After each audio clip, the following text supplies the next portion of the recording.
Hey guys, it's Adam Harvey here. Hope you're all doing well. I'm back with just another video today looking in a bit more in depth at Audio Imperia's Nucleus. I've had the library for about a week now, maybe a bit under that, and I've had a bit more time to look through it, play with it. I'm still really loving it. I love the sound.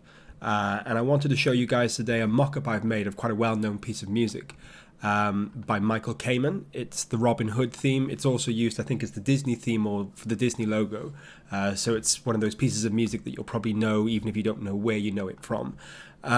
It's a great piece of music and it's a great piece of orchestral music, and I thought it was a good opportunity to really put this library through its paces and see what it comes across, you know, how it comes across, and what the quality we can get out of it is.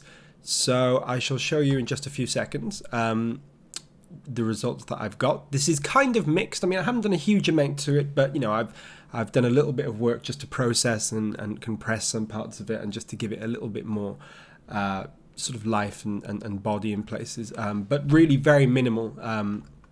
This is sort of 90% out of the box, and then I've just added some reverb, a little bit of EQ in places, a tiny bit of saturation in the brass just to give them a little bit more edge and sort of fizz and body and warmth.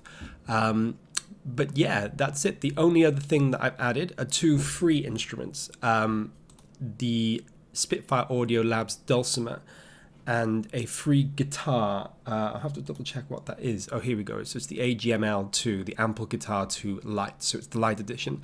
Sounds amazing for a free instrument, but I've just put them in there because there's a small section where you have those kind of instruments playing, and Audio Imperia's Nucleus doesn't come with that, but I figured that they would be fair game because these are free to download and use for anyone that wants them.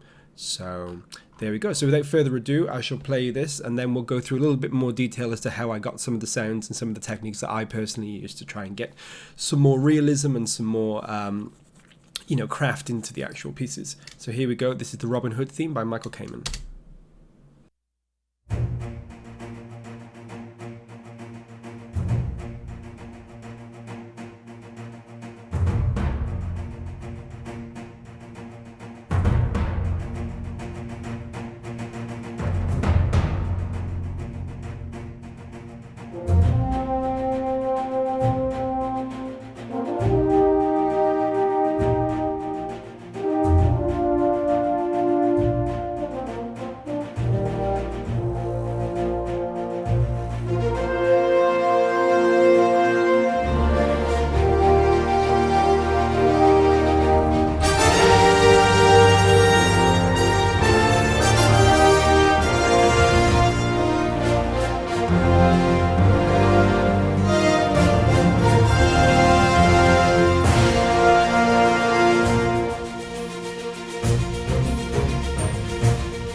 So there we have it. I've truncated the end a little bit there and just put the C major chord in just to sort of finish it up. But the rest of it is, I think, pretty faithful to the original theme. I've sort of transcribed it from a couple of, I don't have the sheet music, but a couple of online resources on YouTube. I think there's a video with the brass, and then the rest of it I've just sort of put together myself based on listening to it. But I think this sounds amazing, this library. It sounds really good. Really happy with it.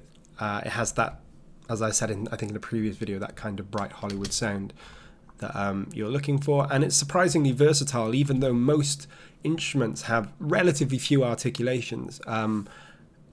I don't think that often limits what you can get out of it. Sometimes a little bit, but most of the time I think with just 2, 3, 4 articulations you can put them together to craft really quite intricate lines, and that's usually what I end up doing. So in this instance I sort of transcribed the whole thing for the different instruments, the violins and the cello, and then obviously into the brass, and then the woodwinds, and then some of the pitch percussion and the atonal percussion down here.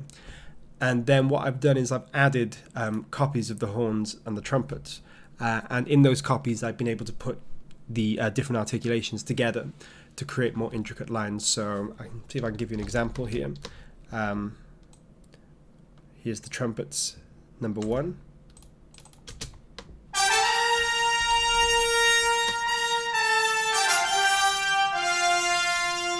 Which sound pretty good, but there's a little discrepancy between the attack of the staccato and the sustain and legato lines. And then I've doubled that and put in essentially the staccato lines, just on a few notes.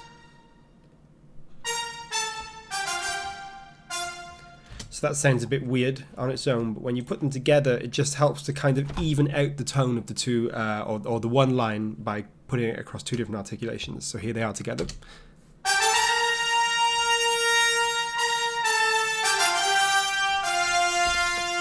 And the net result is you just cut through the mix a bit better there.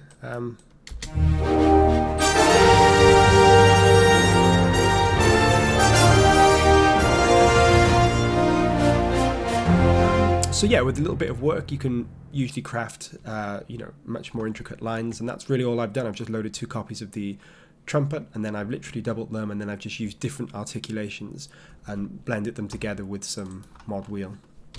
An expression data here you can see.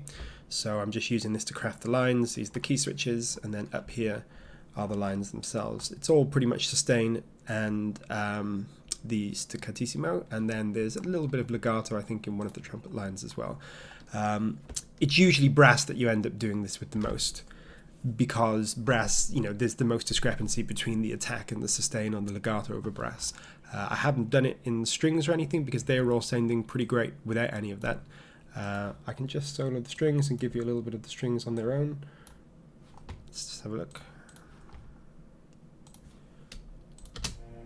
Oh, go back so we get the key switch.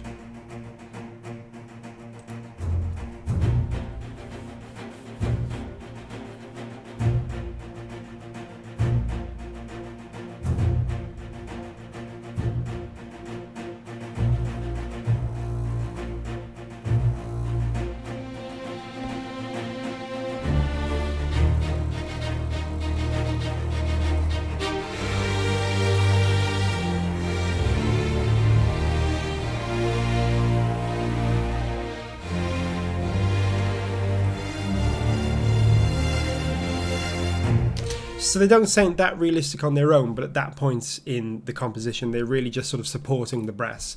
But I've crafted them a lot more in this section here.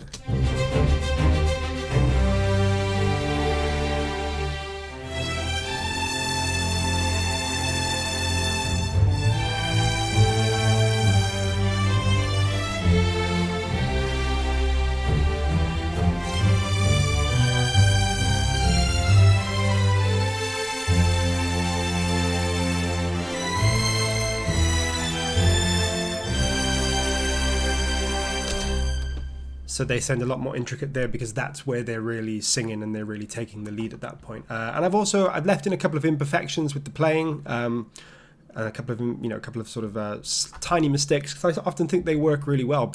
One technique I did actually use on the strings, which is an orchestral technique that is often used but also works well in sample libraries, is with the bass.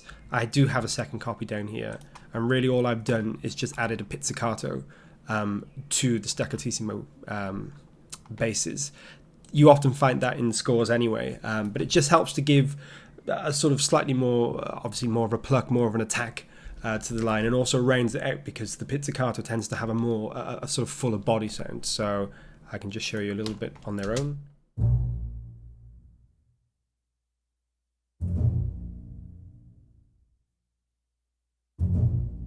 And then with the staccatissimo.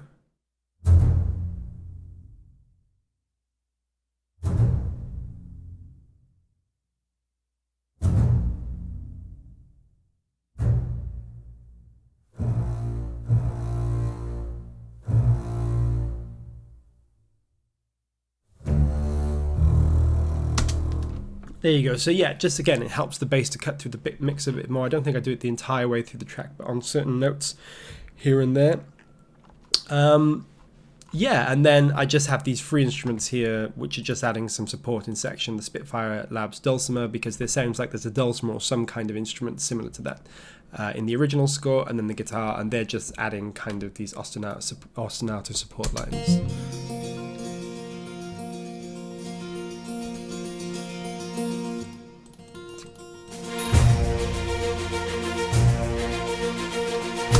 So you can hear them together.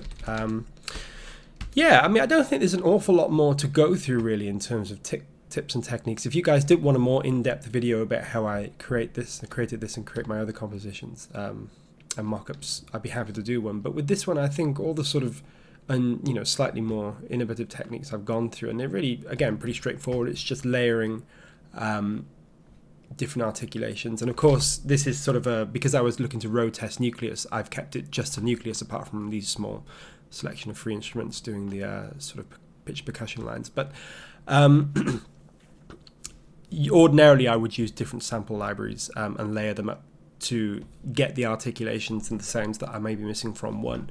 But I wanted to see what Nucleus was capable of on its own, because it's billed as a starter library, but as I said in a previous video, I think that is a little bit of an underrepresentation of what you can do with this library. I think it sounds really, really good, and I still would consider myself fairly novice with this library. I spent maybe a couple of hours all told on this mock-up, and I think with another hour or two I could probably get it to an even higher level, and particularly if I was combining it with other sample libraries, as most composers would, I think this library would shine even more, because ironically I think when you use sample libraries together, you're really bringing out the best in them. But if you're looking for a sample library and you're deciding that Nucleus might be the one for you, I think as a starter library it's really good. But even as a layering library or a kind of base library for doing other work, I think it is great. What I love about it is the same. Like, I can't really explain it, but I think some sample libraries, they can either be incredibly aggressive, sometimes that's what they're designed to do, but they can be very aggressive or brittle or sort of too huge, absolutely gigantic, or it can be the other way around and they can be quite tame sounding, and you're always hoping you could get an extra 5 or 10% out of them. This sounds like the orchestra that I would want to be playing most of the music that I write, and it might not have every single articulation or every single instrument that you would want, but it's got sort of 75-80% of them, and it's just the orchestra that I hear in my head most of the time. I would really love to combine this with Audio Imperia's Jaeger at some point, because I know that Jaeger has some more articulations and sort of more in-depth brass and strings, and some extended percussion as well. So that would be great, but I think I'll have to wait a few weeks or a few months before I get a copy of Jaeger. But when I do that, I might incorporate Jaeger into this or some other of my own compositions and see how these two work together, because I think that Nucleus is actually created from a composite of a few different Audio Imperia libraries combined with some new recordings. So I think the strings and possibly the brass do come predominantly from Jaeger, and have just been sort of slightly trimmed down and repurposed for Nucleus. I think the woodwinds were recorded separately, specifically for Nucleus, and I think maybe the same with the percussion as well. So yeah, I think I'll leave this video there because I don't think there's a lot more to say. If anybody does want more in-depth sort of videos about how I use Nucleus and other sample libraries, I'd be happy to do them, or do some walkthroughs of actually composing original stuff with this. But I just wanted to play this for you, see what you guys thought, maybe give you a little bit of an insight into how I create this stuff. Obviously it's just the way I do things, it's not the only way. More than anything, just wanted to give you an idea of what Nucleus could do pretty much by itself. As I say, there are a couple of instruments here, but they're relatively minor and they're free, so if you want them you can go ahead and get them. Maybe I'll put a link to the instruments in the description. But yeah, that's it for now, guys. I hope you enjoyed that. It's a really good library. I'm having a lot of fun with it, and I'm looking forward to creating some new videos and possibly some original compositions with the library soon, and I'll be happy to share them when I do so. So I hope you're all having a great day, and look forward to speaking to you guys soon. Bye.